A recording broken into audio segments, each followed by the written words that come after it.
প্রেম কিংবা বিয়ে যেটাই করেন না কেন ভদ্রলোকের সাথে করবেন। আর তা না হলে প্রয়োজনে একা থাকবেন, টাকা কামাবেন, ঘুরবেন, পরিবারকে নিয়ে সম্মানজনক জীবনযাপন করবেন।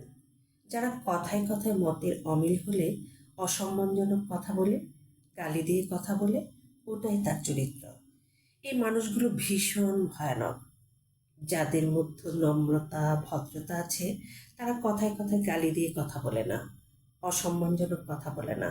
তাদের মতের অমিল হলেও সুন্দর ভাষায় সেটা বুঝিয়ে বলে।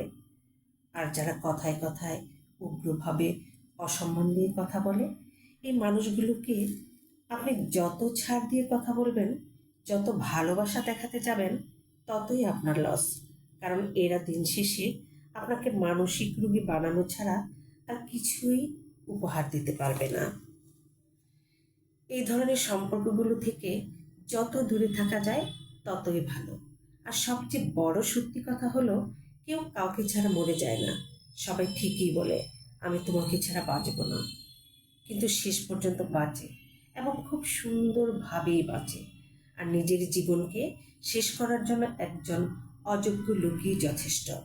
একজন অযোগ্য লোকের সাথে থেকে নিজেকে তিলে তিলে অসম্মানের সাথে মেরে ফেলার চেয়ে নিজে একা থাকা অনেক ভালো।